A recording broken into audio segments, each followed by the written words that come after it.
Brian, I always start meetings on time to train people to come on time. Well, all right. So let's see here. We may as well get started with the meeting. We're going to call the meeting of Public Health and Safety on July 20th to order. I guess the first order of business is to make sure that everything was properly posted. I think the meeting was properly posted and noticed. Did anybody? Yes. Okay. All right. If nobody has any objections there. The next thing is to go to roll call. We have myself, Brian Utchig. We have Sam, how do you say your last Mahaney, right? Yes, Yeah, Mahady. that's what I thought. I've never heard your last name used. And Oh, then no. Mike Smaglick and Dave DeVito all here. Um, and we don't have anybody else. And Sam is here as well. Thank you. And we are expecting possibly Jamie and Nick, but they have been delayed. Correct. Or the chief and the lieutenant, I should say. Um, with whom for today I corresponded enough that I'm now calling them by their first names, which I didn't do last week already. Um, with that, there is no public here for public comment, but we do have a section for public comment for anybody that wants to make any comments. And since no one is here, I think we can probably forego that formality. All right.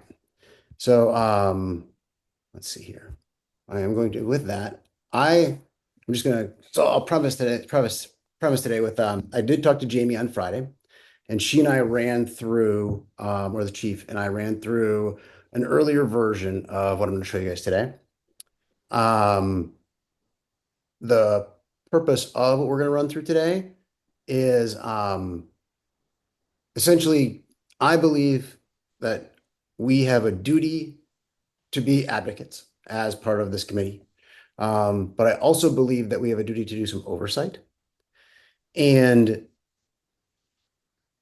the recent overtime data that was sent to all of the trustees, there was a bunch of overtime.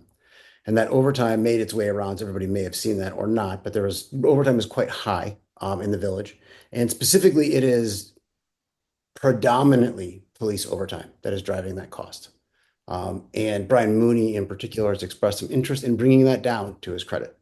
And upon investigating and looking at it, that led me to look at and test some of the kind of the underlying presumptions and operations of the police. And Jamie and Nick were both very helpful in providing me an absolute ton of data. So traditionally, we have had the police report, or the chief's report, by which we've been able to gauge activity and be able to determine staffing levels. And a number of years ago, 3, I believe, we went to referendum at the advice of, at the time, Chief Farrow, to expand the police by 1 to be able to get to 24-hour coverage. And that referendum narrowly passed, but it did pass. And today isn't to undo all that. We just signed a 3-year contract with the police. And while I expressed some concerns going into this election, admittedly, about the size of our police, I think that most residents don't realize that we run 8 police officers with 6 part-time police officers as well on the roster and 2 dedicated staff members on top of that, civilian staff members. And for a community of 2,000, that struck me as a very large police force. I also admit that we are a geographically small place and that the residents have said that they want 24-hour coverage, which requires a certain amount of staffing. That being said, when I looked at the overtime numbers and the overall expense, which represents about 1/3 of the village's, actually a little more than 1/3 of the village's actual operational budget. It's also the elephant in the room in terms of operational budgets, right? So we are in the red as a community, and not by a lot, by enough that we are dipping into our reserves to make ends meet and make payroll every month, right? And meet our obligations. And we have a big enough reserve, we can do that for a while. But it seems like it was in my household, if I had to cut expenses, the first thing I look at are my biggest expenses, right?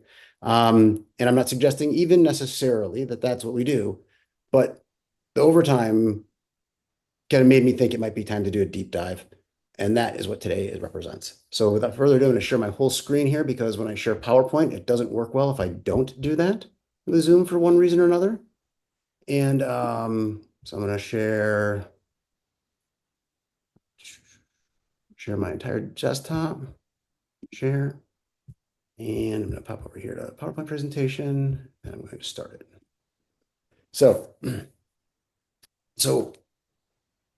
we have the Shorewood Hills Police Department. This is a deployment, workload, overtime, and then what I'm hoping to do with you guys is agree after you look at the data to discuss the potential of a pilot savings analysis as a potential recommendation to the board. If you guys agree with the data, I don't know if anybody looked at this presentation in advance to get an idea of what it was, because I did email a version out of it out on Friday and then another version today. This one today. But I wanted to make sure, just had some small changes. But I wanted to make sure that it's important to me that we as a committee make recommendations, if that makes sense. And because of that, even though I initially put a lot of this data together and built these charts, ultimately these charts and everything else are going to be ours.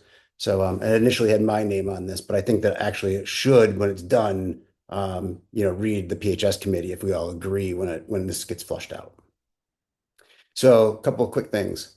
CAD, this is computer aided dispatch. So if anybody's not familiar with this, this is what every, I don't know about every, but almost every police department around the country uses something like this. If you get pulled over and you want to see the CAD record, that'll be the call that went into dispatch, for example, that was why the police had arrived.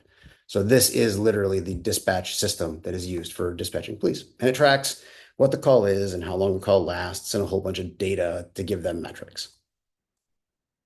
So the purpose of this committee review, just to be really clear about it, isn't to undo everything. And it's not to, decimate anything or do any harm. In fact, what I want to do is I want to have all of us take a step back and just understand the actual workload of the police. And then I want to take a look at the deployment of our police forces and the demand as is measured by our dispatch system. And I'll explain why that's a pretty good picture in a minute. And then review the overtime costs and the causes of those. And then I want to have some practical questions that are worth kind of testing out, or see if you guys think that we have some, I want to hear what your guys' questions are and in feedback. And then if we have questions that come up that are worth testing, I'd like to get to those too. So to be clear, what this isn't is it's not a personnel evaluation, right? And it's not a criticism of proactive policing. And it's not a proposal that we end 24-hour coverage, or it has no predetermined staffing recommendations in it. It's completely just a discussion about what we have and what we are facing. I think that Jamie's job is to advocate for more staff to do a better job as much as we'll give her. Ultimately, it's our duty to determine what we can afford in terms of coverage as a community. But this is not, and I'm not saying that anybody has done anything wrong or that there's any fault here other than the police genuinely trying to do the best job that they can in staffing and protecting the community. So that being said, when you look at James, and how this started was I asked for the reports, exactly how many calls we were dealing with, right? And when I was first sent the calls, and this comes up in a later slide, the slides were like, it was a huge number that just happened at midnight every day. Like midnight to 1 was our busiest dispatch time by a matter of 3 in the system. And being that the office is closed, or the community is closed, like there's no businesses open during those hours at University Drive, and they'd all been closed for hours, right? And our community is mostly working community where people are professionals and they don't keep the long hours either, right? So it struck me as very odd that we had all this midnight to 1 activity. It doesn't even match bar time to have it match University Avenue OWI kind of traffic, right? So that made me do a deep dive, and I actually asked the police department for the raw CAD numbers so that I could go through them. And what I discovered when I went through the raw CAD numbers, and this is something that isn't currently in the reporting structure that we get from the chief in the monthly chief's report, but I'm hoping changes so that it does, is that 72% of all events, and by the way, self-initiated doesn't mean that they're worthless, but 72% of the events aren't somebody calling in. All right. So, for example, you call the police because somebody's parked in front of your car, your house, and you want them to get a parking ticket. That goes to dispatch. You get sent to Dane County Dispatch. Dane County Dispatch contacts Shorewood PD. It goes in the CAD system. It's tracked. However, if you go to the counter and buy a dog license or a bike license from the police, actually, dog isn't there, but a bike actually is the police, I think. You actually that'll get entered as a self-initiated CAD by Jan at the window, presumably if she's working. So 72% of all events are self-initiated. What was a striking number is that 50% of them were property checks. So 50% of all police calls, period, in the village are just straight self-initiated, well, almost all self-initiated property checks. And when I say almost, it's a like huge percentage of them that are.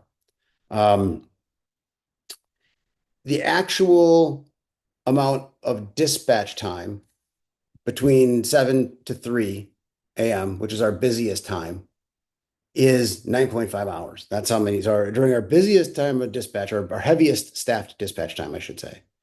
We have an actual 0.95 hours, a little less than an hour's worth of actual work that goes on during that 6-hour shift. Then I say actual work, I should say dispatched work. So not excluding the self-initiated work.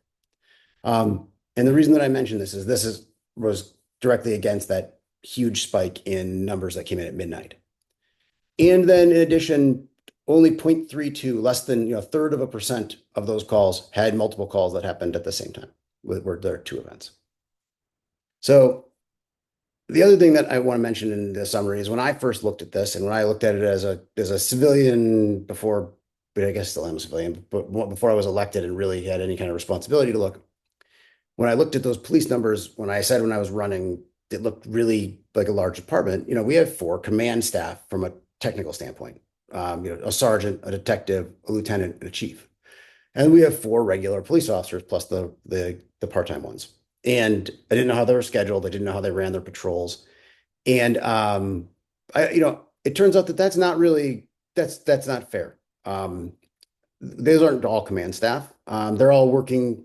Those are all working command staff. So, the lieutenant or the detective, if they're in the office with the chief, they're actually out running patrol during the daytime shifts when they're there, or at least a good portion of the time they are.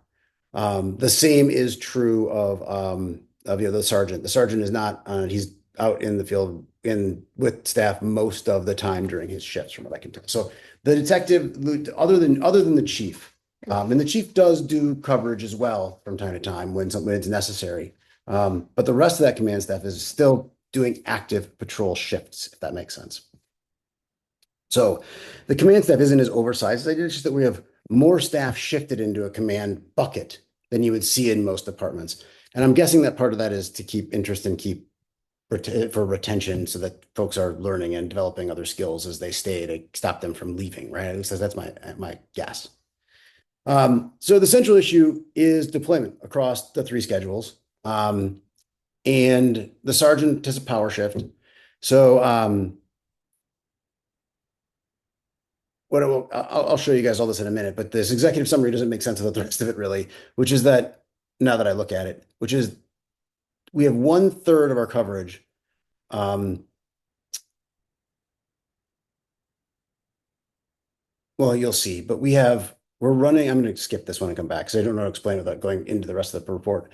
But the financial impact is going to be shown in this thing because our overtime hours, there's a question about how many of those overtime hours that we're actually accruing are actually necessary. And there's a question about how we're running our shifts that could also affect our staffing and may give us opportunity to be able to meet the community's needs with the current level of staff in a way that might be more affordable. So analytical framework, just so you guys can see where this comes from. The workload facts, separately dispatched. So separate dispatch calls from self-initiated activity. So what we want to do is we want to create a way that we have measurable minutes, or we have officer minutes on incident. So the way that we've been seeing the data in our chief's monthly report, I think makes it very difficult to tell. She just reports the number of events and the key events, right? And what that does is because 50% of our property checks and 72% of them are self-initiated, which include things like people going to the counter or calling, there's lots of smaller items that go into that. That, if I say, they can also be big ones. They could see a crime in progress at a break-in and watch somebody go through a window, and it could turn into a big thing, or they can witness a car being stolen, and that could become a big thing too. So it's not all self-initiated means they're small, but what we should be doing, I think, is measuring officer minutes, not incident counts, because the way that we put things in the CAD system, if we're going to put every time we drive by my house and my neighbor's house and somebody else's house, and all of those last only a minute or less, right, on average, which is what those numbers represent. What it means is we're not getting any kind of accurate account. And then I wanted to look at how many simultaneous calls do we have? Because right now we're running a bunch of shifts, and I'm just curious, like, what's the need for 2, 3 officers at a time, right? Like, do we need that many on a single shift? And I think that's one of the things that if residents were here, if we had any public here, right, or if people are watching this later, I think that's the thing that would surprise them the most as we go through this, is that we actually are running a pretty good sized force at any given time, especially at night. So deployment choices. Can I interrupt you for a second? I'm sorry, I can't see who's talking because I'm in the middle of, but I'm in full screen like this. This is Dave DeVito. Oh, Can I hi, just ask you? Yeah, thank you for sorry to interrupt. Since you were on it, and I think it's important. What can you describe when you say this is one of the parts that confused me the most? Self-initiated property check. Can you describe like what does that mean? Like who's requesting these? Why are they happening? Like what I don't completely understand because there's so many, and I'm kind of confused by that. So it's a fair question, and I did talk to Jamie about it, and here's how I understand it. We do have a certain number of people that go on vacation and tell the police, and the police go by and check on their homes. I don't know if we call that self-initiated or not, but that is a real thing that does happen. So basically, they'll roll through once a night or something like that, and a couple times a night, and just check on the place. Not to that extent, I would imagine. No, and it certainly doesn't. There's not hundreds of them, right? Right. And I have a slide that shows this in a minute, but for the most part, it is literally them driving through and shining a light on the door to make sure that the deadbolt is still there and that the windows aren't broken. And as they drive by, that will count as a property check. For the most part, they don't even leave their cars for these. So what the property checks are that are flooding the numbers mostly is still a valuable service as far as I'm concerned for idle time. I mean, if we have time that they're not doing something, I can't think of them doing anything better than driving through the neighborhood slowly and taking a look to make sure they don't see anything anything untoward going on. Yeah, but okay. But that's what's I guess it flooding. would be helpful to know, is that a normal part of policing, or does that constitute a call? Yeah, so they put them in their system every time with each one as a CAD event. So that dump of data that happens at midnight basically and the reason that it was so large and the reason it looked like that is because all of the property check that they're going to do for the course of that next day or night time while they drive around and they're not in the middle of something else, all of those get dumped in at midnight and then worked through. So those CAD events are basically property checks being put into the system and executed. And that's why they all happened in that 12 to 1 o'clock thing. And because of that, we staffed that shift as our busiest one, which I don't think, by the way, is anything other than I'm not sure that, and maybe they have, but the level of detail that I'm going to show you in a minute in terms of how I went through and mapped this out, I'm not sure anybody's done this in a while, because I think Jamie inherited the way of looking at total number of CAD events from Chief Farrow. And I think that's just kind of how they've assessed staffing for a long time. At least that's the assumption here. And then the other thing is we need to look at the daytime patrol and these sergeants as one system. Like the daytime patrol, the sergeant, and the 2 people that work the command shift along with Jamie during the day. Those people are patrol. We shouldn't count them as command staff in terms of looking at deployment. And then, Just real quick, I'm sorry, Brian, Yeah. just to put a bow on that, as they say. The majority of those check properties that get dumped between 12 and 1 that and likely occur overnight. Yes, I know since I've lived here that you can fill out a form and they check your house. I would guess that is a very, very small percentage of those. Most of them, it's almost like an old school night watchman where they're, you know, pressing the button on each sentry post kind of thing, right? Which is Yeah. fine, but I think it does raise the question, like, what is that just normal course of patrolling? I mean, where do you draw the line if you know if you drive by every house?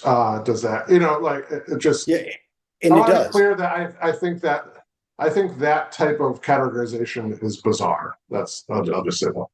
Okay. And I will admit that, I don't want to, I'm trying to avoid putting any kind of pejorative spin on it and stay as neutral as I can in this regard because it's how it's been done. And I don't want to, I'm really trying hard not to nitpick processes about what I that got it. is, but Yeah. it definitely skews the data, right? So that being said, just to get this, the last thing about this is because when we look at, I think that the way that we want to talk about the finances of this in the end, or we may want to look at, because again, remember, overtime is what drew me to this in the first place, is there may be some opportunity to do open shift overtime changes in terms of a place to save money in terms of overtime, or we could at least bring that down considerably if we changed policy a little bit. And especially when we look at risk-based vacancy backfill instead of an automatic backfill, which you'll see in a minute. I plotted that out because I plotted out events that have entail risk to officers separately. And then if we decided we wanted to go to recommending a pilot, I have an idea in mind that I would like to see what you think about it. So first things first, I looked at all of their data from the first of the year till May 2nd. So they sent me a CAD of all of their calls for that. I also have payroll, hourly rates, and overtime through May 2nd. I have all of that. And then I have an overtime summary of all of that. And I have all of their schedules from May 25 to June 26 as well. And then I have all the chief reports. So what I did was I compiled all of that data and turned it into what you're going to see next. So just to cover, there's one thing missing from this, which are our 2 civilian staff members that also support the police. But we currently are running a chief, a lieutenant, a sergeant, a detective, and 4 patrol officers. The chief really does administration. There is some regular patrol coverage. I don't know how extensive that is. I have a feeling, especially of late, because she has hand surgery. So her role has been strictly a lot more administration in the data that was most recently reviewed. I'm not sure how much she patrols, but I think that she does do some for sure, right? The lieutenant, though, if it's just the chief and the lieutenant the chief does some supervision tasks when he's not doing patrol, but one of his primary features is to do daytime patrol at that point. The sergeant and I should say the detective actually also works this same 8-hour day shift with the chief and the lieutenant. And they basically work 2 of the 3 of them are working at any given time. Okay. So she does investigations work as well as daytime patrol. And then our 4 patrol officers work 12-hour shifts and they alternate 3 on, 4 on, I believe, for those shifts. And then they alternate, of course, so they're not working. And then they also do some coverage for each other as well, if one of them is out. So we have 4 patrol officers that are running, and they're the primary coverage. There's 2 of them basically that are on duty every night and a 12-hour shift. And then we have a sergeant that works a flexible power shift. And this power shift has him usually working that evening shift and then sometimes shifting it more during the day and sometimes shifting it more during the night so that he works a flexible 10 to 12 so that he's extending a couple hours into either direction to be able to work with everybody to meet his oversight needs, his supervisor needs. So we have a 8-hour shifts in the chief, lieutenant, the detective, a 10-hour power shift for the sergeant, and we have 4 12-hour shifts for our primary patrol officers. And then in the office, we have a resource officer, and we have Jan.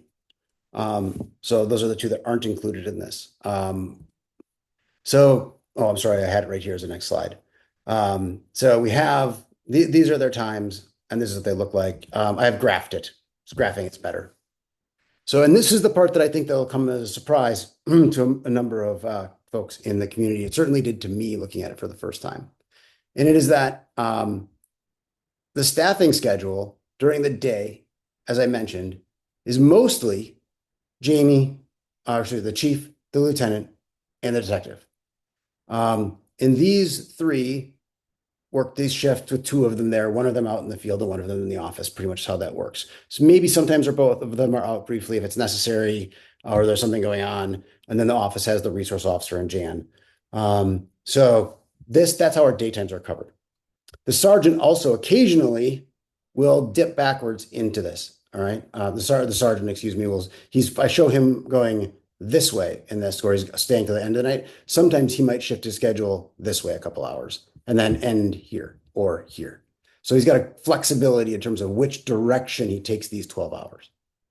But notably, for the hours between 1900 hours and 2:30, right? We as a community, we run 3 police officers pretty much every night. And so we're running 2 police officers during the day, 3 police officers at night. And then for most of either the evening or the late morning, we're running 2 officers. I think that if we were to ask most residents how many police officers we have, they wouldn't know. They do know that we seem to have a number of police officers. They're visible, right? Which is part of the point, and it's good. I'm not trying to smash the fact that it's visible. They should be visible. As we're paying for them, I like them visible. But I think that most would be surprised to learn that we're running 3.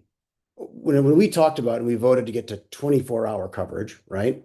I don't think that it was. I'm going to guess that most people would be surprised to learn that we're running a minute most of the day at night. Most of the time at night, we're running 3 officers that we're paying to run. That was a surprise to me. I think this was the biggest surprise that I had going into it. I Brian, expected we would have 2 for the record. Oh, yeah, just 1 second. I expected that we would have 2, but the 3 did catch me off guard. Yes. do we have a chart that also shows when they are the most busy doing work that requires somebody to be present? 100% we do. That's coming up. All right, never mind. No, it's a great question because these are your mind is working like mine did. Like I was trying to slice all this data apart to go like, well, does it make sense? How does it make sense? We got to figure out if it makes sense. And to be fair to Sam's point right there, right? If we have a lot of demand at this time, right? Which, if you looked at the way that the CAD accounts came in, it looked like we have 700 events that happen right here, right? Or every year, just like a month. So it looked like this number right here is our biggest driver. This is the one where we have 6 to 8 calls an hour if you average it out, right? Every night right here. So it's like, wow, a minute, 6 to 8 calls a minute during this time. So it's like, well, we need to have a bunch of staff to make sense. So going back to this, the primary incidents out of all of the events that we had, right, in this year to date, 72% of those events were self-initiated. And again, 50% of that 72 is the house checks. And then 28% are dispatch initiated. So in my opinion, public demand instead of officer created activity is one of the first things that I think that we need to look at for just looking at staffing. And so this is just by type. So this is property check, traffic stop, assisting a citizen, information, street parking, assisting another agency, traffic complaint, traffic proactive, which I think that means them making a stop instead of a complaint. And then phone message if they need to deal with any other law enforcement agencies about an event, right? And then checking on check persons. So these are the categories that our crime fell into this year so far. And you can see that the biggest number by far, oops, I have 1 off in this. My apologies. I'd fix that in an earlier version. But check property by far is the largest CAD number. And then traffic stop, well, so I'm not sure what traffic proactive complaint and stop difference is, but I'm not sure it really matters. There were only 50 of them over the year, but traffic stops are by far the biggest thing after check property. And then I will say, because I didn't create a slide for this because I don't know how important it is, but assisting other agencies only represented 4.5% of all calls that the village took, if you will. But it did represent 10% of total officer time. So the longest events that we deal with were assisting other agencies, which when you look at the nature of our crime, I suppose, versus the nature of crime that they might be assisting upon, I guess it makes sense that those events might be bigger. Well, there's a call for help, but 10% of the time, 10% of all officer time is spent outside of the village time. So in May, we responded to or generated 743 events, right? But 70% were there, 51% were property, and dispatch initiated were only that many. So with all of these, one of the serious examples, to go to Sam's point, this is the number of events per hour mapped out against staff level. So our busiest time of day is clearly right here at noon.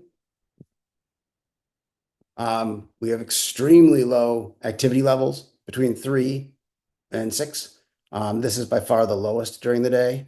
And, it's not the number of total officer workload hours, right? Because that's what this is rated in, how long it took for them to respond to it according to the CAD event. We're in under half an hour, even at noon during our busiest time for them to respond to the CAD initiated events. Now, again, self-initiated events, those are if they're driving around making parking tickets or driving around doing traffic stops, right?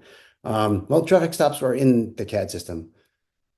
So yeah, I don't know what the other self-initiated are, but the self-initiated would be, self-initiated was still, that's fine. Yes, traffic top would still be in there. So so there are self-initiated, traffic stops and everything else are still included in this time, right? Total time. And this is the staffing level. Now, one thing that I would like you to note is that we do have a time during the day. We have a couple hours every day during our lowest activity period, right? Where we're down to 1 officer. So, and I think this is an important note because what it means is that it's okay from a design standpoint if it's not busy enough to get down to 1. There's other agencies that we could call in if something serious happened and folks can be on call, I would imagine. But certainly there are other departments that would be able to assist if there was an event that required a second officer during one of those hours. But we do have a mutual assist, agreements. So, so this struck me because this is, again, total officer time, not divided per officer. This is total officer time. And we're running 3 officers during some pretty low work times. So scheduled capacity, all activity, dispatch initiated, self-initiated, you get the idea. But we're running 24 hours in that 8-hour shift, basically, of staff during this 7 to 3. And here's where this becomes kind of important. I'm not saying, by the way, that it may not be appropriate for us to have 24. It could turn out that this is the right number for a day-to-day. I admit that I'm a little skeptical of that, looking at the data, but I don't know what all that self-initiated stuff is just yet. And I'm not totally closed-minded to the fact that we might want that or need that extra backup to be there for safety or some other reason. But what I will say is that there's at least couple hours during the day where we're running 1 officer. And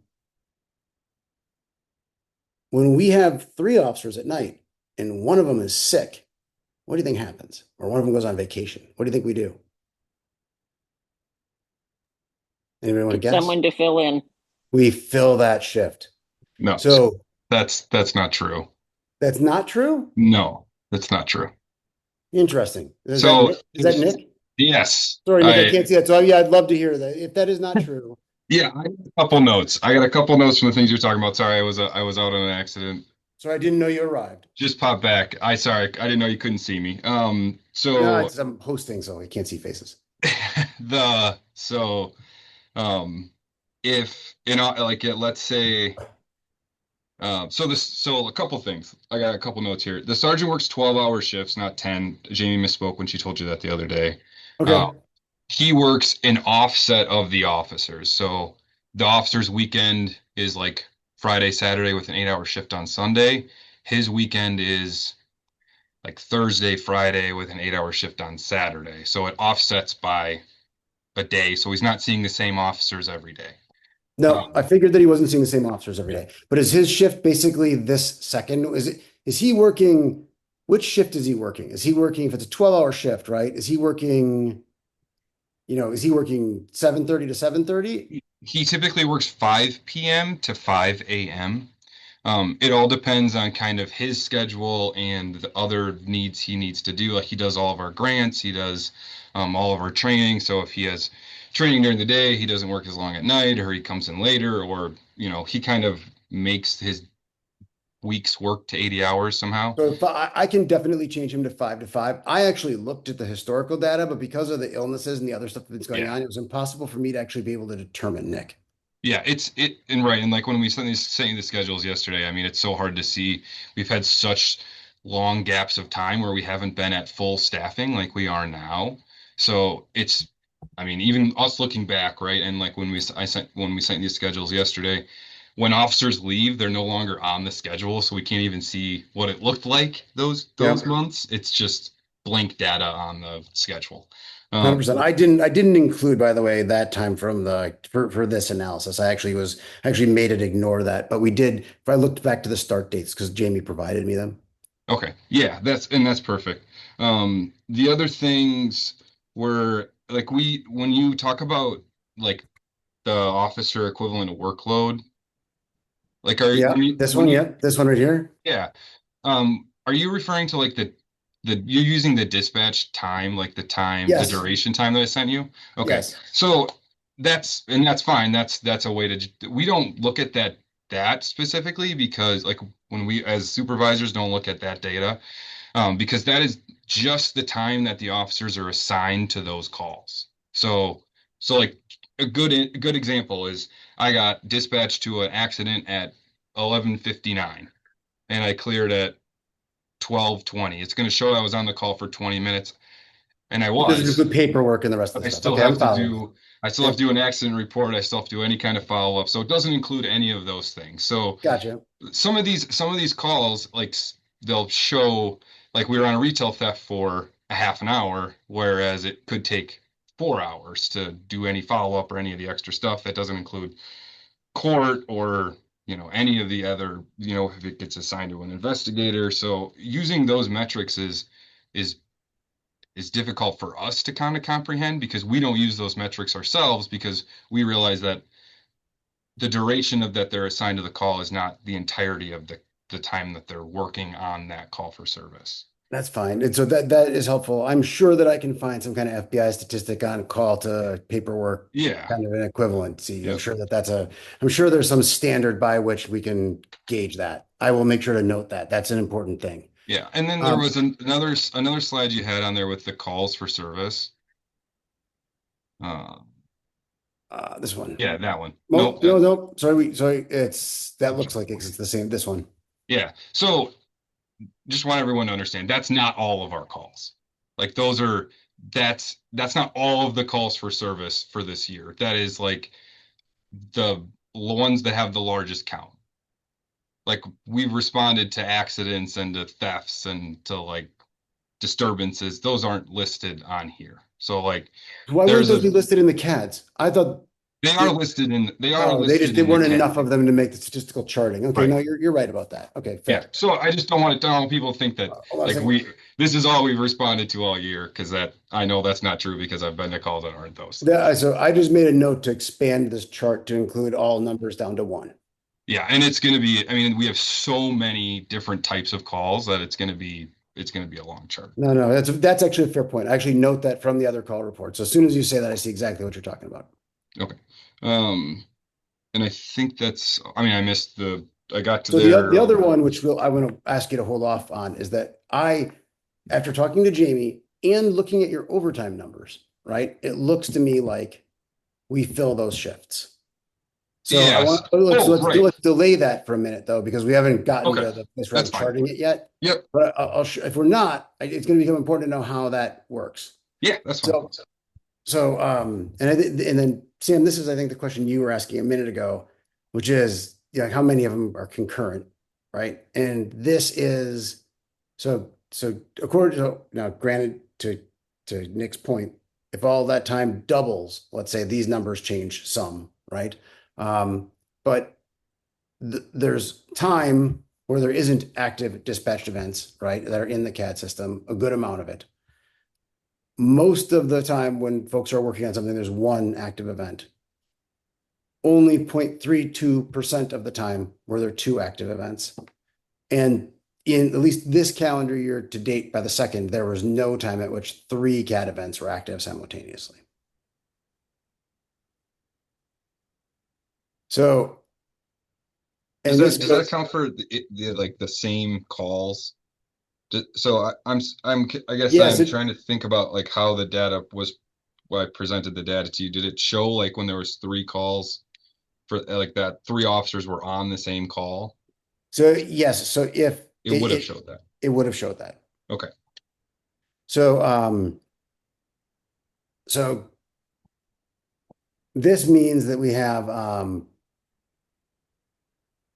the the question that comes to light when you look at that data, I think if you're reasonably looking at it, is the 3 hour typical staffing that we've done, that we're currently doing between that 7 to 3 a.m. shift, is that the right way to do it, or is triggering based on need the right way to schedule that nighttime load?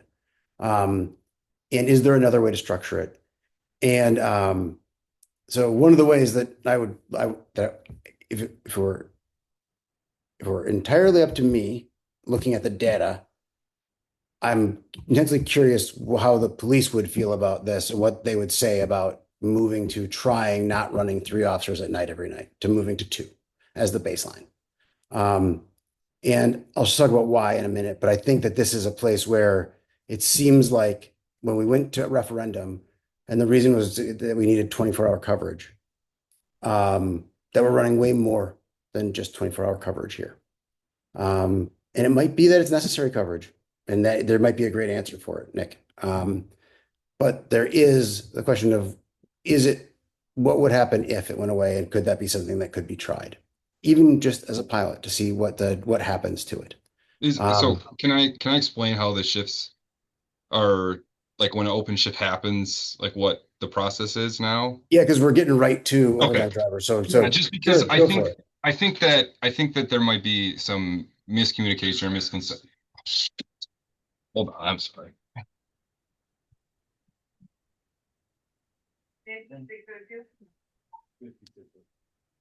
Actually, Nick, before you get to that, especially since you're called on the phone, I'm just going to continue with this.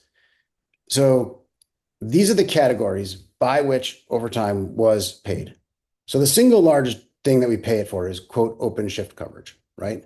So the question is going to be, if what Nick is saying is that if they drop down to two officers, they just try to make sure they don't drop down to one, and that's what's creating the open shift coverage.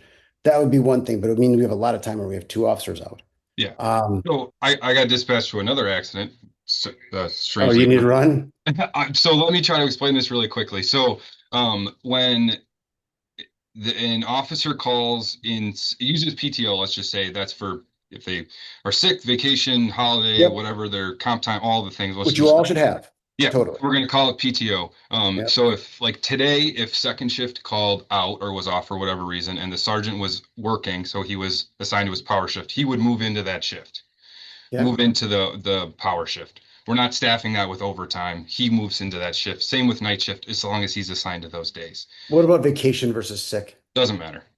Then how do we get to open shift coverage being this high, Nick? So because we've been low staffed for so long, and then we have to fill it with overtime, or if he's off, we have to fill it with overtime. So you're telling me you're two officers down That many hours? No, if we're down one officer, we are at like our minimum staffing to staff the department. If one person is like out then or calls in sick or uses PTO, we have to then fill it with overtime. But when So we're saying that if we get down to one officer at any given time, that's understaffed, except for the time when we intentionally schedule one? no, Or is two once sometimes not too few? sure. So there is our minimum is one. We never staff overtime with more than for to have more than one person. The only time that we are doing that is when we send open shifts, the officers pick those up as 8-hour shifts. So there's overlap between either 7 p.m. and 11 p.m. or 11 p.m. and 3 a.m. So if second shift calls out, the sergeant isn't working, night shift comes in at 7, the officers pick up those shifts as 8-hour shifts, so they'd work from 3 p.m. to 11 p.m. Same with night shift. If the sergeant's not working, the sergeant fills in those shifts if he's working. If he's not working, night shift calls out, that shift is open from 11 p.m. to 7 a.m. So there we're staffing two officers for 4 hours. The sense behind that was we're probably going to end up doing it now. I mean, we've talked about it for the last month or so. It's been difficult to pull the trigger on it because from talking to the officers, a 4-hour shift is going to be a lot less appealing to pick up than an 8-hour shift. If the officers have to come in and work, they want to work for 8 hours instead of 4 hours, but it's not going to be an option. We're going to just doing that moving forward. So we're I never see. we're never staffing overtime to have two people here. Okay. I'm gonna have to graph that out, Mark, and go That's back fine. and look at the data because that would just looking at the sheer numbers of hours from it and the way that those are done, and my conversation with Jamie, that wasn't what I understood. You should go take care of that accident. Yes, I should. We'll put a pin in this for a moment, and I'll note that I'll come back and make sure that I have open shift coverage graphed out better than this then. Brian, Yes. when he says officer, is that like a lieutenant or a detective, or is that just the the regular police? So it's whoever picks up that shift is my understanding of it. So, and to be fair, my earlier graph of this was actually mistaken. I had accidentally in my data mapping crossed Phillips and Bartels. Um, Phillips earns considerably less than Bartels. So, Uh-huh. but she has picked up an absolute ton more shifts than he. So, but these are the officers that have consumed the most overtime shifts through the 2nd of May. Okay, so Officially, any police person is considered an officer, even the detective and etc. and the chief. the chief is salary and does not get paid overtime. Everyone else is on an hourly. So you can see that, the lieutenant was just on the call between up till May. It was not a huge number, but it was $1,200 of overtime. Okay, now I'm still slightly confused here. I thought our detective and what's the other one? But the detective, I thought those were salaried positions. So it is possible that there's salaried positions eligible for, but they're definitely overtime eligible for however it's been done. These are their actual salaries themselves, broken into hourly wages. I am not entirely sure because I only get in the payables what it comes out to this way. I don't actually get I didn't actually Oh, get a hold of their time cards. I okay. certainly could pull that. But so I used from our payable system, it just notes their wage, right? Yeah, that's fine. I'm trying to, when he says officer, I want to make sure that anyone who is called an officer is eligible for overtime.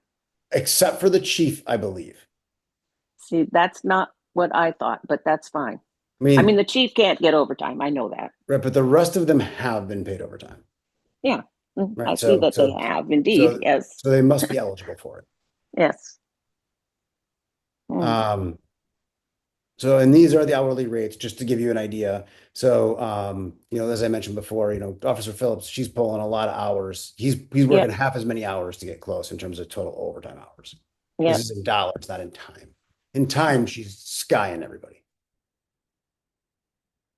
in terms of picking up shifts, which more power to her. But I guess the point is that's a lot of hours, right? There's 387 hours of just open shift coverage. And when he was in court before, coverage for that is actually separate. If they need to go to court, that's actually then marked out. That doesn't count as time on the case, right? So that doesn't count as paperwork time. Neither does training. You mentioned that as well. Yeah. So those are all categories that are outside of that. So so those are the numbers, these are the rates. So I guess if an officer is sick or unavailable, does staffing fall below an operational threshold? And if it does, you fill it overtime. And if it doesn't, you operate reduced for that shift. Now, when I looked at those numbers being as high as they are, it looked to me like they were filling that shift every time with overtime, right? And that there's an opportunity to not fill that shift and result in savings. What I just gathered from Nick, which was new and different from my conversation with Jamie, or the chief and lieutenant, sorry to just use their names casually like that, but there's a question about whether or not how many of they're filling. And he says they're filling them for 8 hours, not for their full 12. So we have people that work 12-hour shifts, picking up 8-hour overtime shifts, and then they're leaving 4 hours of that empty, right? Is what I gathered. I guess the question is going to be, is someone else picking up that other half and overlapping again?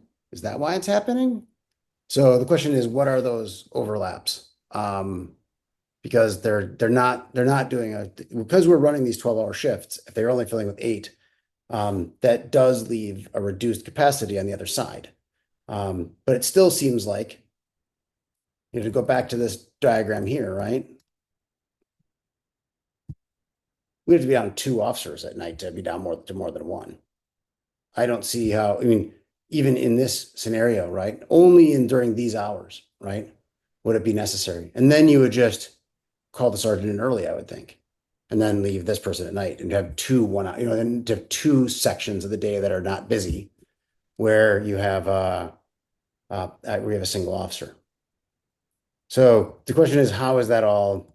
So it seems to me, looking at the available amount of staff, right, that there should be a way to move the pieces around, right, to not result in an operational deficit, especially considering the actual workload that I showed you guys. It is true that the 12-hour, 8-hour, 10-hour, or no, it's all 12. So it's 8 hours versus 12-hour thing does make it a little harder. And if they're running 8-hour overtime shifts, it leaves a 4-hour exposure. I see that too. So I would like to know if they're running 2 of those to cover those and splitting them. I guess I'm confused about how they're doing that. So the idea that I was coming here with, and this may not work, but it was, if we could not be running a 3rd officer, right, when we don't need one, could be significant savings to the community, right?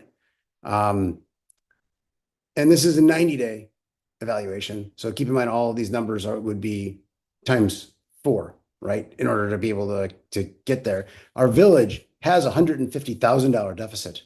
So when we voted for 24-hour police coverage, we had 2 officers at night instead of 3. And that resulted in us to not, we were able to save the overtime that's associated with keeping that and the regular salary of it. That would make up our budget deficit by itself. So I'm not suggesting, by the way, that we may be able to get that far. But it seems to me that by reducing overtime and part of that third value and getting that number down in terms of how we're able to get how we're able, reducing those hours is going to have real benefits. It could get at least, I mean, even the conservative number of what we'll be able to save would wind up being half of what we need to save as a village to be able to be not in the red anymore. So, and this is the way that the math worked. Like these are the numbers that I used, right? So 25% of the annualized overtime shifts, 50%, and 75% of the shifts being able to be reduced. Those are really the thing that changes it. So, and then how many nights a week we can do it. So just 3 nights a week and just 25% of them result in that. 4 nights a week and being able to go to 75% of them where we didn't need it, where we need them, that's what it would come to. So some number in between here. It seems like there should be a way to be able to reduce costs here in overtime. The single officer thing, we're going to need to make sure that we understand how he's talking about that staffing. I don't see how we have that many hours of overtime if the way he described it or the way the chief did. We'll have to figure that out. So I will take that as an action item for me to clarify that and graph that. So the annualized impact if we became a pilot, this is it. This is the amount of money that we potentially could save as a community. And I don't know what your guys' thoughts are about this, but my thought about it is that it's good to be an advocate, but we do have a duty of oversight as well. And in every business I've ever worked at, every department has always said, I need more resources.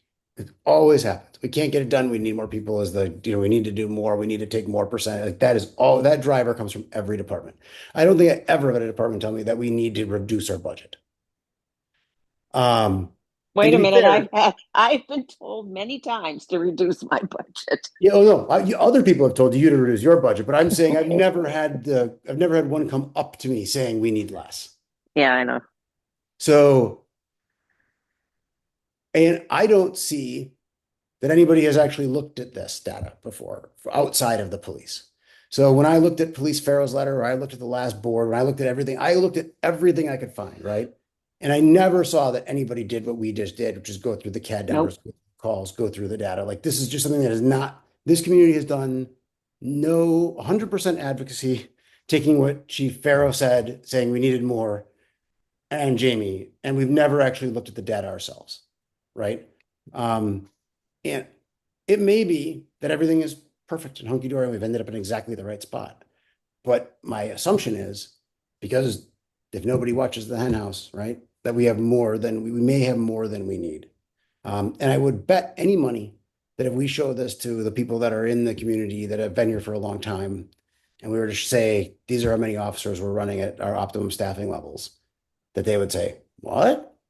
I think it would shock. I think that most people would be quite surprised to learn this. And that doesn't mean that those people are all right about it. But it does beg the question, why is this not like this? This is something I think we have a duty to look at and have a conversation about. So we're starting that conversation here. I would propose that we suggest after we I think that we need to get some answers to those questions about that he just said about how they're running their overtime.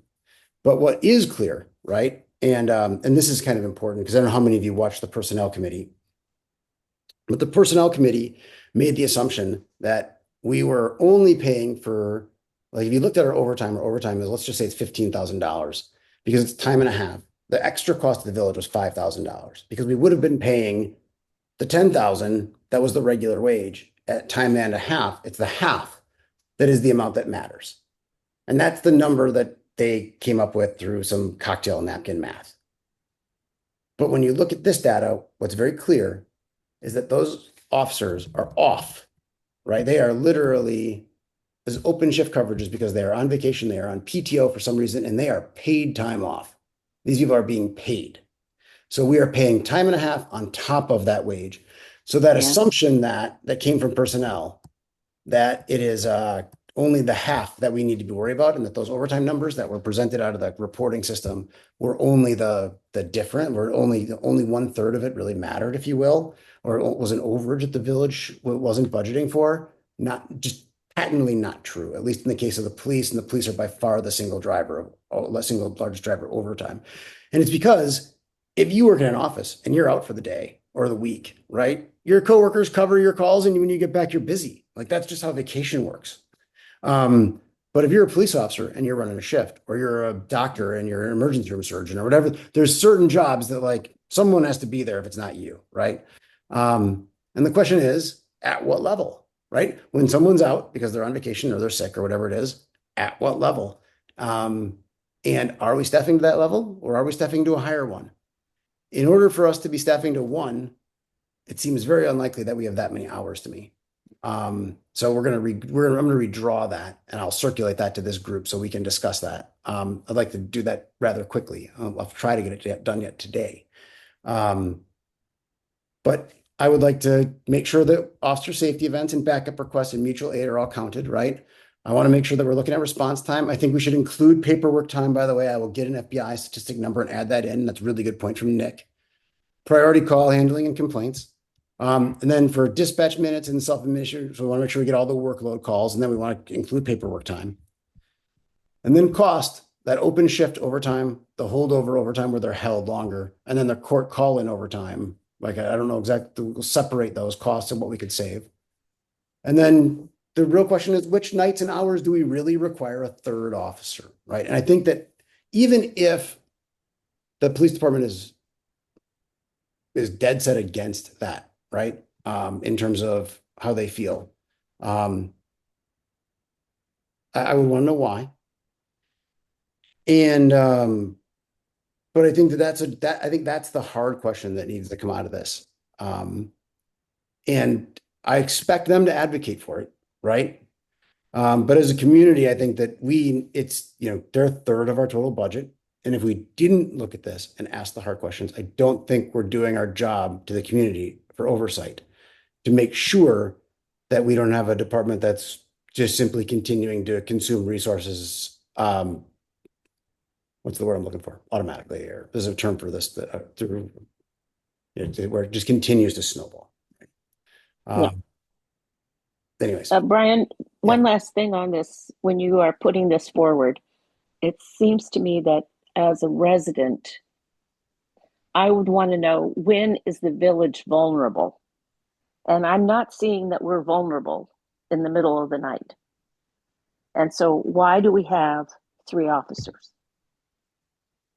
Yeah, I mean, I think that's a good question. So to Nick's Well, point, I think that's for marketing. I think that's for how to make sure that the village understands that we are looking at these, because they're going to immediately assume, well, that's when all the burglaries occur. Well, no, they don't. No, I mean, so I'm guessing that the few burglaries that happen are slightly more likely at night, but the total number of burglaries are extremely low. They happen, Correct. but they're low. We have a couple a year. If we're not, we don't even have a couple a year, if I remember correctly. I looked at the FBI stats on that a ways back, and I think that it was like 1 every year and a half or something like that made its radar. Same car thefts were the single largest kind of serious crime, and they still average under 1 a year, if I recall correctly. I'll go back, and I should probably pull those FBI stats and pull those into here as well. I can do that. I can pull the FBI 5-year stats and stick them in here. I just think they need to know that we are not doing this, and it's going to leave them vulnerable. No, and by the way, it's important. I'm not suggesting that we don't need 24-hour police coverage, right? And I think that most of those people think that they voted to have a officer patrolling at night during that time, not 3, right? And it might be that because it's at night and they have to deal with DWIs where they might need a second person, that there might be a time during 8 to 3 that we should have 2 officers because of the fact that we need 2 to do an OWI stop, right? Right. But the rest of those times, do we really need 2? You know what I mean? Do we really need 3? And that's a question that if we were to ask those same residents, I don't know what their answer would be. And I think that we have a duty to find out. So what I'm suggesting is, who's that? I'm back. Nick's back. Hi, Nick. So the question is, I would like to ask, I'm going to ask Jamie, and I already talked to her about this, and I've actually rewritten her May report to show her what I mean. But I want to separate dispatch calls, self-initiated activity, unit hours, jurisdiction, and outcomes. I want to change the way her report is showing data because I think that the CAD draw information, and we talked about this, makes those reports impossible to be able to discern what the actual workload is. The number is so large that it makes all of them look like they're either incredibly short, much shorter than they are, and much less serious than they are, or it makes it look like there's or it gives people a false sense of fear because they're just thinking there's that many events because they don't know what they are, right? And if they knew the house checks were 50% of that number, they would probably, I'm guessing most of them would breathe a sigh of relief about that fact. And then Yeah, I just want to caution again. I'll put my 2 cents in again about the unit hours. Um, like I said, a good example was literally the last 2 calls I was on. It took me approximately 40 minutes, and it's going to take me a lot longer than that. So you can look at this the time the units are assigned to the call, but it's not an accurate representation of the amount of work that each call takes. No, and I am gonna, so one of the things that I took away from a minute ago before you returned as an action item was to actually increase those numbers by whatever the FBI uses as a multiplier standard for associated paperwork from a CAD. Sure. So there's no other neutral way to be able to do that. Yeah, and it's difficult even for us to justify it. Again, that's why we don't look at those. We don't But some are going to be typically- over and some are going to be under. There's no, Yeah. assuredly, right? Because it's going to be an average. Yeah. But then the questionable thing is, do we suggest and do we see if the police are interested in running a pilot with us to see if we can figure out a way to figure out where things are to help control costs and overtime better? Yeah, And I maybe think that you're already mentioning a 4-hour shift, Nick. So that is not something that I talked about with Jamie. So if there's another measure to do it, I'm open to that, right? Yeah, so the staffing here is difficult because when we're at full staffing, that is assuming no one's on vacation, nobody's sick, nobody's at training, nobody's at court, any of those things. Yes, it looks like we have a lot, but all of those things happen all the time, right? I mean, we have 8 or 9 employees. Somebody's always sick, somebody's hurt, somebody's out on vacation, especially in the summer. We're understaffed, so we go from 8 to 7, and then at that point, if we have an officer that leaves, we're really at our lowest amount of capacity to fill these shifts without creating overtime. So that was the biggest thing for your pilot program that I didn't understand, because we don't fill with a third officer. We fill with a second officer in order to just basically have the gap of someone here, and the officer's not working more than 12 hours at a time, because we're going to avoid that. But then again, that's also sometimes unavoidable, because on a Sunday when the officers work 8-hour shifts, it would have to be an 8-hour shift because there's nobody else here to fill those. And then when night shift calls in and the officer's here till 3 o'clock in the morning, that means it's either myself, the detective, or the chief coming in at 3 o'clock in the morning and then having 4 hours of overtime to fill that shift, because no one's going to pick up a shift from 3 o'clock in the morning till 7 o'clock in the morning. And the second half of that shift just goes open? Or does that get filled by somebody else? No, it wouldn't. So it's difficult to explain because we've only been working 12-hour shifts they've only been working 12-hour shifts for the last, 10 months, 11 months, since November we did a pilot on it, and then it kind of went into play. Before they were working 8, so they would work 6 days on, 3 days off. Everyone was working that.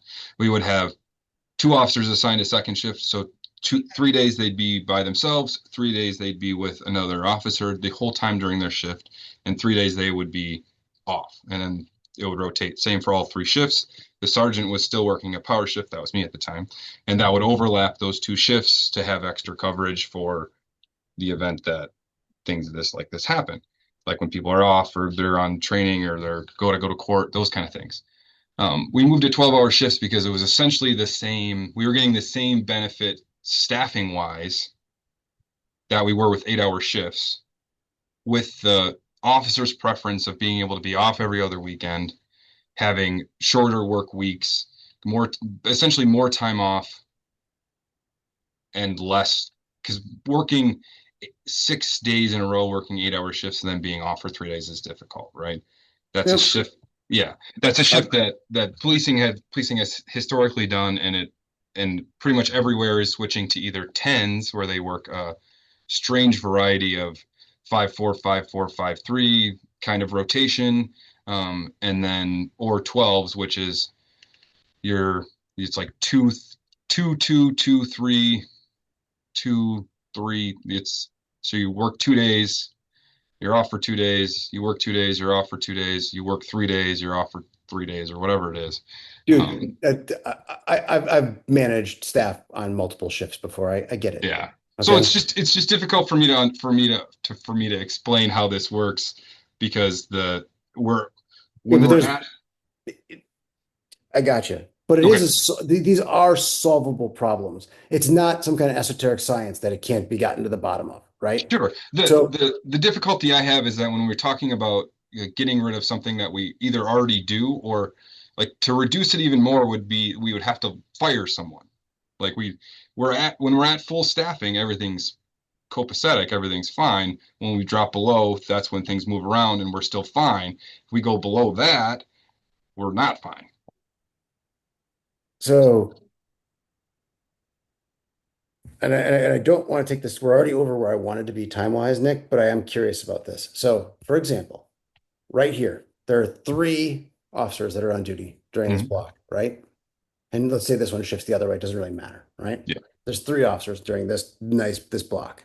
Okay. If we reduced that to two, what you're saying is we would need to fire someone. Yes. Okay. Because we have to have them work sometime. Like I, they have to. well, I am following you. And by the way, yeah, I got you. And I do understand that it has become more difficult to find part-time work to be able to pick up those shifts in Yeah, those work hours. it's essentially impossible. Yeah, I am aware of the training pressures, the insurance pressures, all the other things that go on about why departments don't like to let their officers do that, right? I'm following that. However, what I am curious about is in order for us to get to the point where we're ever filling these 12-hour shifts, right? Or these three 12-hour shifts. If I'm following, we would need to have two people be out, right? Oh, yeah. So, or we'd have a period where if somebody was out, we might have to have somebody come in early to be able to cover the other one. I follow, yeah. Yeah, so but basically if the sergeant's here and a sergeant's assigned a power shift, yeah, if second shift or night shift calls out, we don't have there's no problem. He just works those shifts. I mean, within reason. I mean, we're not going to tell him 2 minutes before his shift that he needs to come in, but he'll come in when he can come in.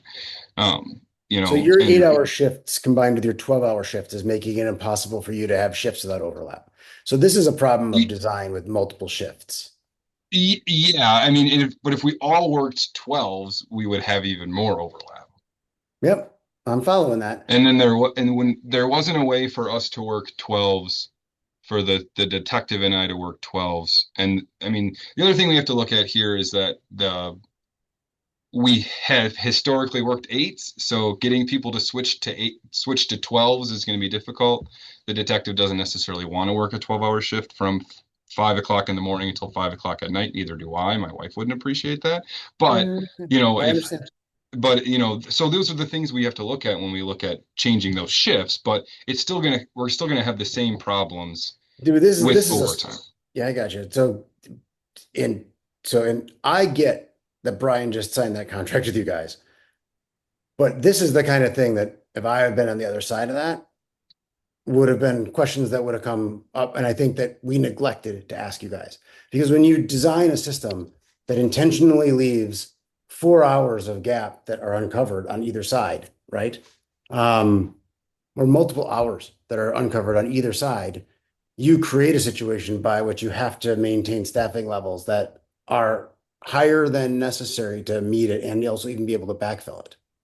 Yeah, but we don't backfill we don't schedule overtime for 2 officers. Like if we schedule overtime, it's to have one person here. Again, we're talking about if we move forward and we do move to 8 hour overtime shifts instead of 4 hour to overtime shifts instead of 8. That would be one person here instead of having two people here for 4 hours instead of 8 hours like a normal. Yeah, no, yeah, But I'm following, and that may 8 hours, actually solve the problem of the sure. 12-hour, right? Yeah, Um, it's really the only thing that we can think of to do something without eliminating a position to yeah, like no, and fire someone. yeah, no, I know, I'm with you, and don't get me wrong, that is not the way that I approach it, but from watching where our budget is as a community, right? And from watching the way that that is set up, um, we, as a matter of oversight, right, have a duty to make sure that we're not that we're getting the maximum value we can out of it because we're currently operating at a fiscal deficit, right? Like we literally don't have the money. And when this causes 50 some thousand, last year was $70,000 of the overtime a year, right? And I know you should switch shifts, but we're on track to be 58,000 this year right now if we kept going the math, right? So that amount of overtime isn't in the budget, right? Right. On top of the fact that, there look like when you look at these schedules, when we're running three deep, it looks like the department may have grown by attrition larger, or not attrition, the opposite of attrition, than it should have by, its own sustained development. Which everybody always argues for more resources. Like it's just part of the nature of business. I was saying while you were gone, I've never had a department that works for me ever come back to me and say, we need one, we can have one less person. Everybody always Right. needs more, every time, And all the time. 100%. we could have less people. It would just cost more money in the long run, right? Because it would create more overtime because there's less people to move around. So the other nice thing about 12-hour shifts is that when there's a day that we have 4 hour training, we schedule the officers for 8 hour shifts for a day instead of 12. So because they'll work a training during the day, that's 4 hours or 8 hours, and then they work the other part of their shift at night.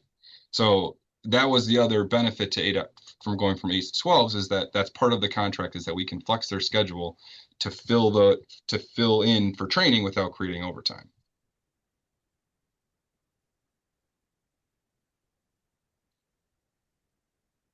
So I am going to map that out more carefully. I'm going to fill in your data with that time. I'm going to expand the list to show the full list of events down to one.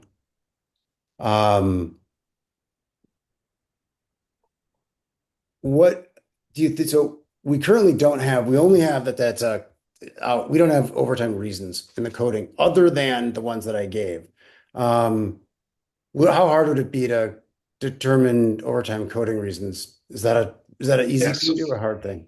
If you put that in there, obviously I missed a lot of this. I keep it so I do I approve timesheets. I look at their timesheets and I manually enter it into a spreadsheet for like their overtime, their reasoning for overtime. They have to put a reason for overtime. So I do that, but again, that isn't necessary. And I'm not a robot. I'm a human, so I'm transferring information and I'm from one screen to another, typing in information, adding it up.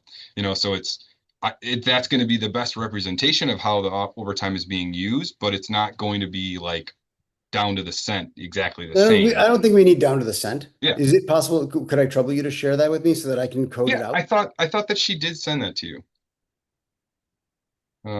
Is that this one? Is that the one that resulted in Yeah. this data?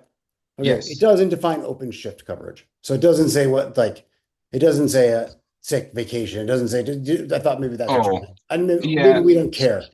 Right, we don't track that. Yeah, we don't, I don't. I actually don't care. I just was that one of the things in there was making sure that we had coding in there that was easy to grab from because if we're going to track, if we did do a pilot where we didn't pick up a third shift, right?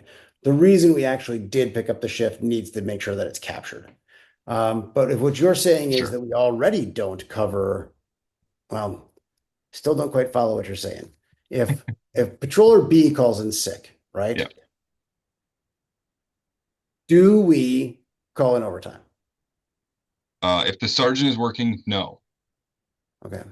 If the So- sergeant is not working, yes. Okay, and the sergeant is working how many days a week? He works 80 hours, 80 hours every 2 weeks. Okay, so but is it, I actually have his schedule. It doesn't really I was matter. gonna say I can tell you what the schedule is. It's Yeah, I just actually have it. It's just that you're right. There are two,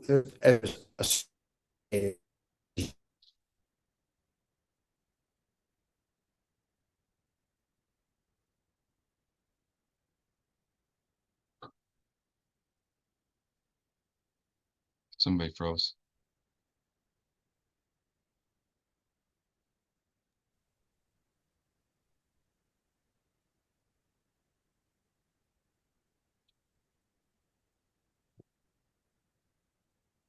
I'm not frozen. You're just seeing Brian frozen. Me I'm just too. seeing you frozen. Okay. No, you're not frozen. Oh, Brian is I'm frozen. not frozen. Brian's frozen. I can see his Yeah. thing is frozen. Oh, I think he logged off and is trying to get back on. okay.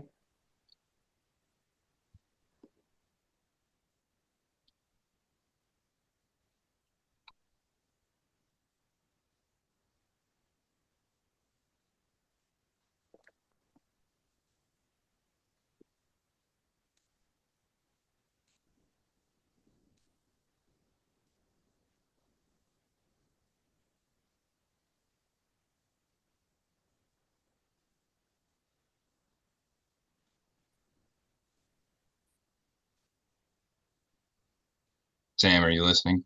Is he trying to get back in?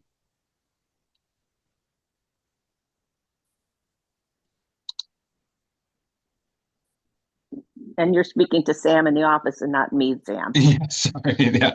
Sam Ballard's on the meeting. She's the host. Yeah. She can Yeah, yeah. Okay. let him in if he pops back in here. Yeah.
Hi, this is Nadeem. Are we continuing the meeting on? Because I have a 1:30. Oh, Brian's back now.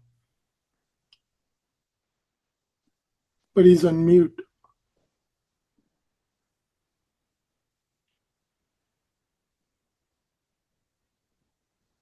Brian, you're still on mute. sorry I think about you're that, on. everybody. There you go. Yeah, sorry, I have no idea what happened. All this, I went to kill the presentation because we ran through it and all of a sudden just disconnected me. Maybe I killed the whole thing. Maybe it was my just operator error. Wouldn't be the first time. So I guess the big question is, I mean, what are everybody's thoughts? I mean, Nick's spoken up a lot, which I appreciate, Nick, but I'm curious to hear what other people think. Okay, this is Nadeem. Can I just say a few words? Because I have a 1:30, Brian. Sorry. Yeah, to, by all means, please. Yeah. So I've been on the committee for several years. This is a new direction. In the last several years, it has been public safety has been like, how do we take resident input and make the streets safer? What are the things we're doing? What are the needs of the police department? I think Bill's been on the committee too. So budget issues coming from the board have not brought back to the committee, where we were told that, hey, you have to really look at it. In my tenure, we have been most of the issues that I would bring up really quickly have been retention, morale, competitive cost to other police departments, and then the constant desire of residents to feel safe. And those were never, all of those are fiscal issues, but they have not been reconciled with the village budget, and because we don't really get invited to say, hey, strike this line item from the budget or not. However, the last year, the retention, morale, and keeping the police force healthy was a lot of discussion around that. And how do we, and I think we were comparing it to Maple Bluff and other places, and also other places stealing our police officers. So that's the sort of the background I have, and the limited. My role in the committee has been is trying to figure out how do we balance personnel with technology, and is there other things we can do with cameras and other things that would help our officers monitor better. So in closing, because this is a big topic that you're bringing up, and then the first person that gets hurt because the police officers were not available to make a call, us people like you, me, and everybody else in the committee would be dragged out on the street saying you're the ones who were cutting police force. So I'm very sensitive to being careful as to where the data is coming from, how we interpret, and how do we meet this new direction of the committee where we have to find dollars and cut deficit and things like that. The last point that I would make is that as we're analyzing it and personnel issues, public safety or like gardening committee issues, I would urge that we either do benchmarking or have a public safety expert or something that also advises us that these are the right decisions, versus taking an executive approach to say, why not try it? Why not cut something? If we do that, then I would, as a member, I'm not the chair of the committee, as a member, I would like more public input that, hey, we're going to try this. This may end up saving us a lot of money and everybody would be happy, and the committee would not, their houses will not be marked as evil people. Or it would be the other way around where, people would really not like the sense of not being safe. So I think we need to take the input from not only the public, but as you have said, that most people will not cut their own budget, but we also can't disregard the expertise that they have in public safety, because of all my expertise of owning businesses, running businesses, being CEO, all of that, it still doesn't make me qualified to be a police officer. I mean, I'm not. Those are all good points. And to be fair, I'm not sure what point you jumped into, Dean, but I really was, my opening slides, which unfortunately Nick and you missed, was it's not prescriptive. One, set up as a discussion. Two, I didn't mean to, there's not a critique. I expect everyone to advocate for themselves and for safety, right? I don't think that's there. Three, I'm not suggesting that we take the police down, or this is not a defund the police movement, right? I went to look at the overtime because the overtime was almost all police driven in terms of the village at the cost. So that made me want to look at that. And then in looking at the cost, I looked at the staffing levels, and in looking at the staffing levels, it made me ask some questions, and those seemed like good questions for this committee. I think that this committee has a role in advocacy. I would never suggest otherwise. And that is definitely part of what the charter for this committee, public health and safety, says. But I will say that in terms of a new direction, the one thing that has been missing from the board of trustees really, and a lot of the committees, is that we do have a responsibility for oversight too. So like looking at all of the data, looking at it and checking all of the assumptions that come to us and how that data is made and how much work it takes and all the rest of it is supposed to be part of what these committees are designed to do.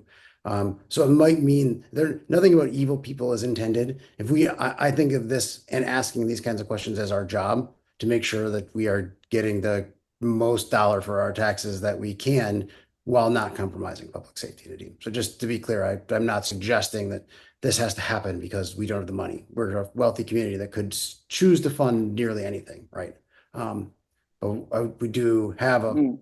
So, anyways, I just wanted to point out. I'm not sure when you jumped in, but it was really clear in my opening slides that was not what this was designed to be. It's not designed. No, to be. I think I am absolutely the direction. It's all in everybody's coming from a good place.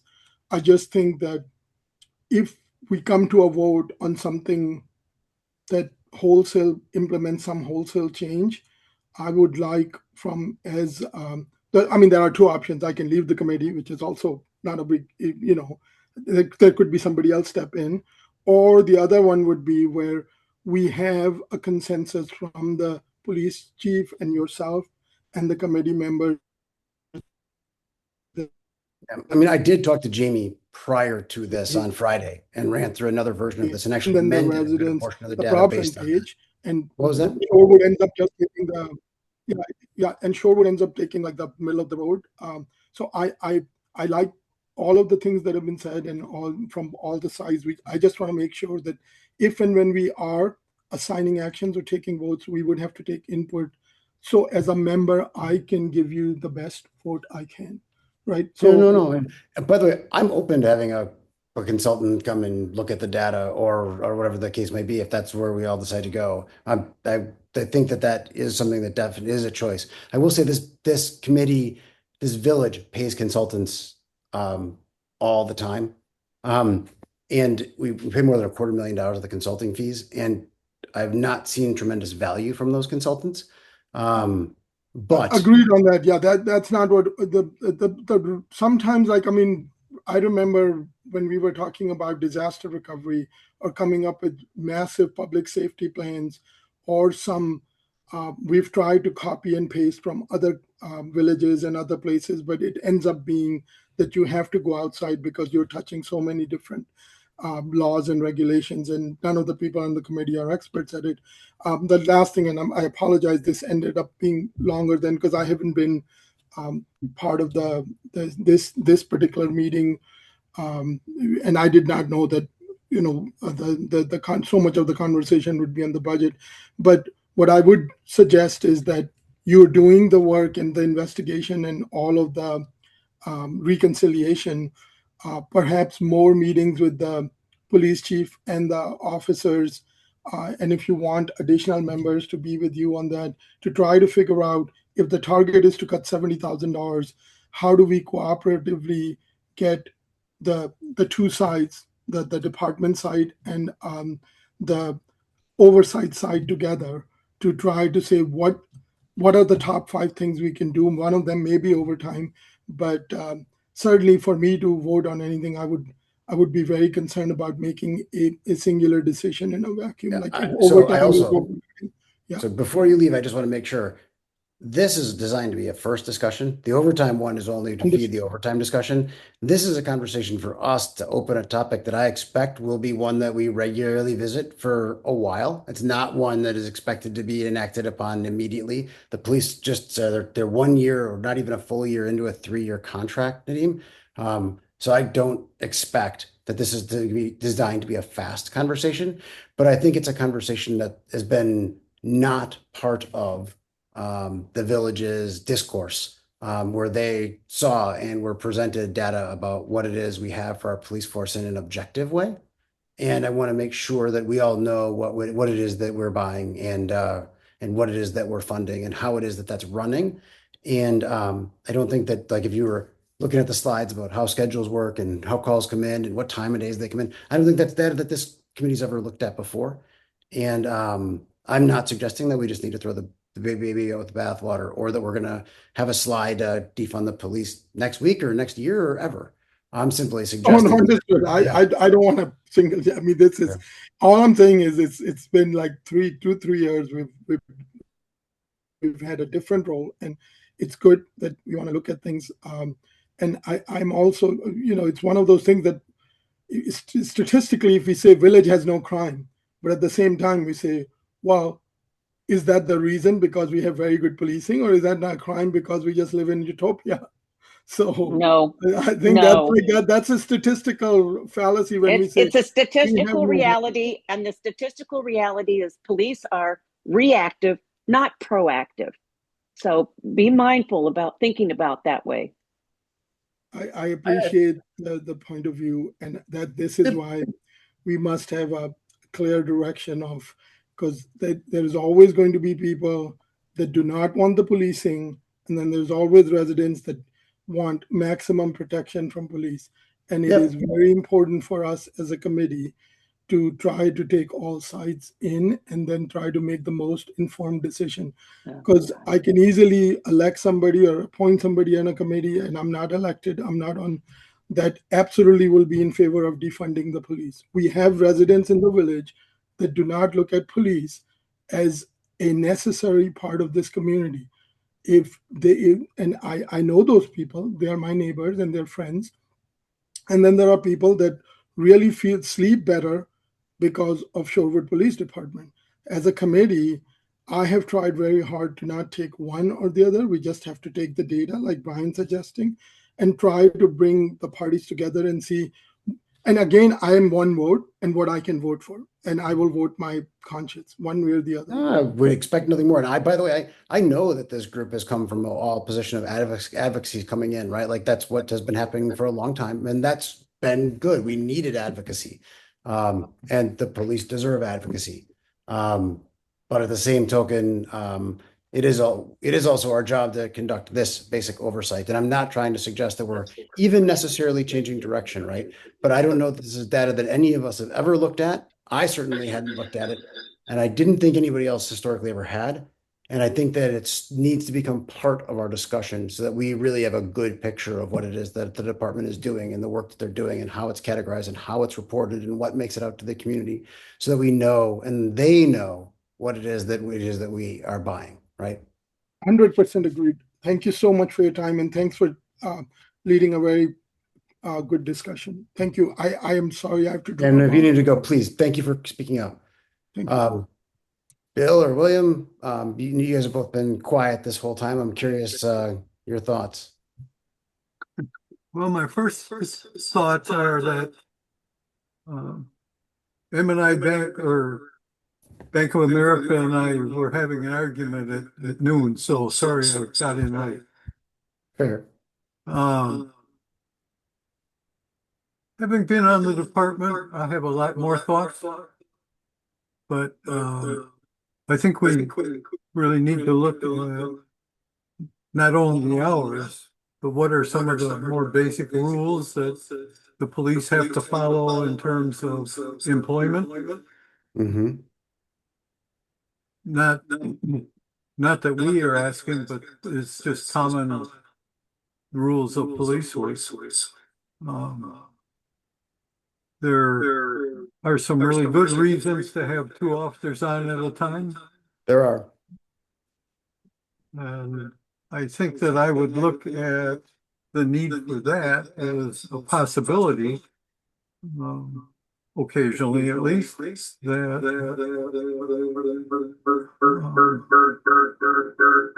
sorry about this.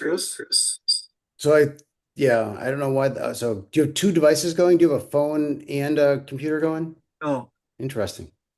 So anyway, I have some other thoughts, but not today. I want to unplug. I'm going to unplug now. So anything.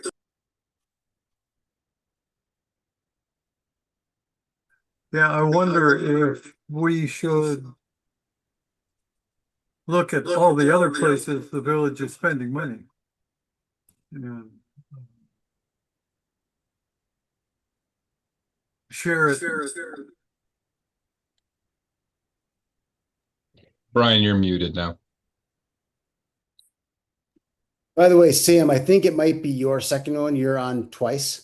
And I think it might be yours. You muted on one, but not your second device. So I think your second device is picking him up, and then your microphone on the other, your audio speakers are coming out of the one, and your microphone on your second device is picking him up. That's my guess, anyways. You're the only one that's in here twice. So what I was saying was, I agree about the 2 officer point. There's a lot of great reasons that we might need that, right? I just want to make sure that everybody understands what it is and how it works and how it's driving and when we're keeping them and et cetera, when we're looking at those costs. And then as far as other savings, obviously, we got to look at everything else too. The point being, if 130 or if your largest single budget item is X in your household, then you find your household is over. You'd be a fool not to look at the first one, right? You got to look at we have to look at the biggest one and make sure that it's right. Otherwise, we're not doing our job. Because it is by far the largest single driver of cost in the department. And it's also the one that's driving space requirements and everything else, right? Like there's been discussions from Logic to the current expansion in Village Hall are largely driven by police space needs. So though not only do we have ongoing operational costs, but we have capital costs that are being driven by our police department. And as a community, I just want to make sure that we've done our due diligence if asked, and we haven't just allowed it to grow because we've allowed it to grow and haven't figured out if it's already meeting our needs or if it's even exceeded them. And well, not the greatest question in the world to have to ask. I don't think it's been asked. So, that the purpose of when I first went to look at overhead or overtime, all of the rest of that data started coming together. And I figured it was time that we may as well, as a group, start doing some oversight duty and having a discussion about it and see what we think. Again, to Nadim's point, none of it is prescriptive. And I don't think this conversation is going to be done in a year. I don't think this conversation will be over in a year. But I do think that it's a conversation that we need to have to figure out. And to be fair to Nick, like they're babies in running a 12-hour shift, right? Like they just started. It's a brand new thing running those 12-hour shifts instead of the 8 hours. And maybe there's just wrinkles that need to get worked out, and it will wind up being better. We won't have the significant, overages for overtime, right? We'll have some. There'll always be some. Yeah, if we can keep staff, we shouldn't have as much overtime. No, and that's to be fair, that can be a very true point, right? I guess, does anybody have any other questions or comments? I suppose we didn't have any public comments because Jeannie and Johnny, yeah, you guys, there was no public comment, and we are already over. So, actually, Bill, you didn't have a chance to speak, did you? Did you want to say something? Run that. Well, Mule, you're the same one. You're in here twice too, Bill. That's okay. So it's not, I'm sorry, it wasn't you, Sam. Bill, you are in here twice. You're on 2 devices. You have one's Bill and one's William. Which threw me. Johnny, would you like to say something? Otherwise, we think we may as well look for a motion to adjourn otherwise.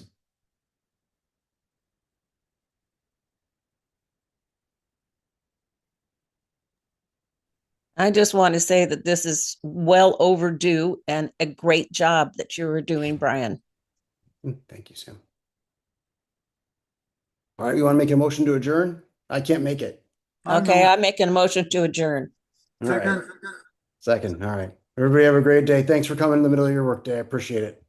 Bye. Bye, everybody.